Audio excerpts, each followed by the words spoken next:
पीले दांत वाली बहू। रंजना कभी ब्रश नहीं करती थी। उसे कितनी बार उसके माँ बाप ने डांटा, लेकिन उसका कोई असर उस पर होता ही नहीं था, जिस कारण से उसके दांत पीले पीले हो जाते हैं। शादी के बाद। अरे बहू, वैसे तो तुझ में कोई कमी नहीं है, पर तेरे दांत इतने पीले कैसे हैं बेटा? कैसे मतलब? कोई सर्जरी थोड़ी ना कराइए।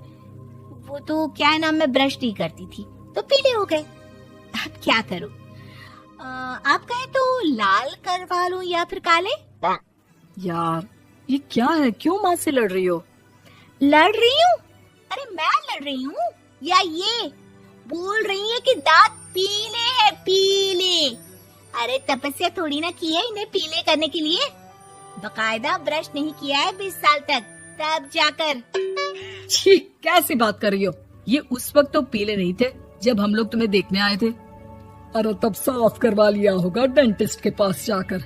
अब देखो कैसे पीले पीले लग रहे हैं। रंजना सास की तरफ गुस्से से देखती है। फिर शुरू हो गई पीले पीले पीले। अरे पीले तो तब भी थे जब मेरे हाथ का रसगुल्ला उड़ा उड़ा कर खा रही थी और बोल रही थी, लड़की नहीं गुणों का खजाना दे रहे भाई साहब आप। खैर, अब वो लोग करते भी तो क्या करते, पीले दांत वाली बहू पल्ले पड़ी थी तो झेलना तो था ही। एक दिन कीर्तन में रंजना गाना गा रही थी। अरे कमला बहन, माँ का द्वार है, यहाँ तो सब शुद्ध होकर आते हैं, फिर अपनी बहू को ब्रश भी नहीं करवाती तुम। दूर से पीले पीले दांत भक्ति में बाधा उत्पन्न कर रहे हैं। अरे कोई 2 साल के बच्चे थोड़ी ना लेकर आई हूँ मैं बहू बनाकर। अच्छी खासी लड़की है, अरे कैसे करवाऊं ब्रश? ये तो उसे खुद करना चाहिए ना। अब माँ बाप तो इसके जैसे तैसे निपटा दिए, ये नहीं सोचा कि सास कैसे संभालेगी। सास बहू को लेकर घर आ जाती है, लेकिन सोच लेती है कि अब इसे लेकर कहीं नहीं जाएगी। अगले रोज बहू कहती है, अरे क्या हो गया, मंदिर नहीं जाना क्या? कीर्तन का वक्त हो रहा है। मेरी मधुर वाणी से कान्हा जी जागते हैं और सोते हैं। आप तो जानती है ना उनकी भक्ति में कितना मन लगता है मेरा। वो क्या है ना, तबीयत ठीक नहीं लग रही है मेरी, आराम करूंगी मैं। तबीयत ठीक नहीं लग रही? अभी तो मिथुन के गाने पर नाच रही थी आप, और अब बोल रही है कि तबीयत ठीक नहीं लग रही। अरे भक्ति में मन लगा लो सासू माँ, ऊपर जाना है, क्या मुंह दिखाओगी आप? हाँ? सास को बहू की बात पर गुस्सा आ जाता है। मैं क्या मुंह दिखाऊंगी, इसकी चिंता तो ना कर, समझी? अपने मुंह की चिंता कर, जो ये पीले पीले दांत लेकर हर जगह पहुंच जाती है। पता है लोग कितना मजाक बनाते हैं। ना जी ना, मैं नहीं जाना कहीं तेरे साथ। तो ये बात है। कोई ना, मत जाओ, मैं अपने कमरे में ही बैठकर भक्ति कर लूंगी। ऊपर वाला दांत थोड़ी ना देखता है, मन देखता है, भावना देखता है। और अरे बस बस, तू सब कुछ दिखा, बस ये सफेद चमकदार दांत ना दिखाना किसी को, है? जा यहाँ से। बहू को सास की बात का कोई फर्क नहीं पड़ता, वो तो जैसी थी वैसी ही रह जाती है। सुबह नहाकर किचन में खाना बनाना, फिर खाना खाना, कीर्तन भजन करना और सो जाना। एक दिन, माँ जी मैं सहेली के घर जा रही हूँ, शाम को लेट आऊंगी।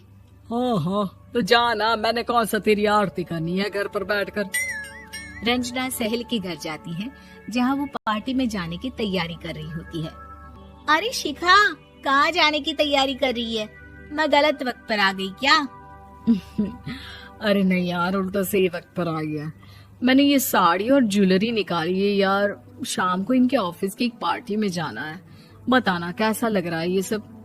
नहीं यार, इस ड्रेस के साथ तो वो वाली ज्वेलरी अच्छी लगेगी। हाँ, सही बोल रही है, मैंने ध्यान ही नहीं दिया। वैसे तो हमेशा से मस्त फैशन सेंस रखती है। तो बड़ा जाती होगी ना पति के साथ पार्टी में। रंजना कुछ नहीं बोलती, बस सोचती है कि यार काश ये बात सही हो जाती, पर मैं क्यों नहीं जाती पार्टी में? क्या इन लोगों की कोई पार्टी होती नहीं होगी? रंजना घर आती है और रात में पति से सवाल करती है, एक बात बताइए, आप मुझे किसी पार्टी में क्यों नहीं ले जाते? क्या आपकी यहाँ ऑफिस में पार्टी नहीं होती? पति बेचारा क्या कहता कि दांत पीले हैं तुम्हारे इसलिए। अरे कोई पार्टी होती नहीं हम लोगों के ऑफिस में, तो कहाँ से लेकर जाऊं? और मार्केट, मॉल, कहीं वीकेंड घूमना, कहीं तो। अरे यार सारे हफ्ते में एक छुट्टी मिलती है, तो सोचता हूँ कि आराम ही कर लूं। क्यों? रंजना मन मार के रह जाती है। पहले कभी सास के साथ मंदिर जाया करती थी, लेकिन वो भी सास ने ले जाना बंद कर दिया। घर बैठी बैठी रंजना बोर हो जाती है। तभी उसे आइडिया आता है और वो मायके जाने का सोचती है। सासू माँ, 2 दिनों के लिए मम्मी के घर जा रही हूँ। अच्छा ठीक है, आराम से जा। और हाँ, माँ से कुछ अच्छी आदत सीख कर आना कि कैसे शरीर के हर भाग की तरह दांतों की सफाई भी जरूरी होती है, समझी? शुरू हो गई ना आप।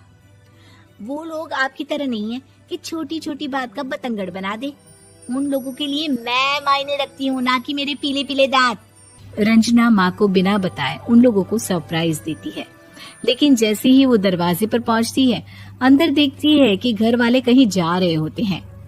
अब माँ, काश रंजना दीदी के दांतों वाली प्रॉब्लम नहीं होती, तो वो भी हम लोगों के साथ चलती ना बुआ जी की बेटी की शादी में।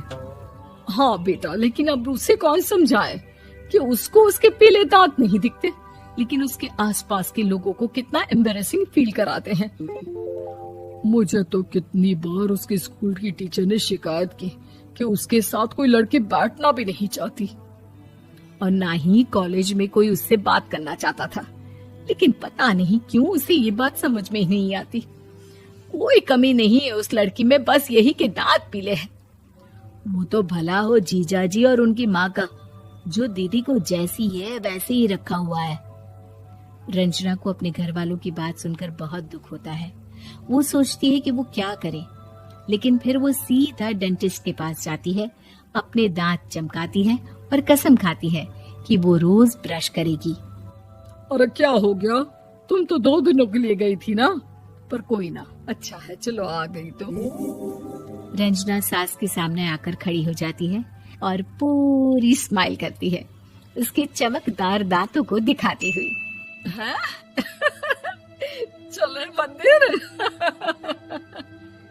माँ, मुझे माफ कर दीजिए, मैंने आप लोगों को बहुत एम्बैरेसिंग फील करवाया। मैं आज से रोज ब्रश करूंगी।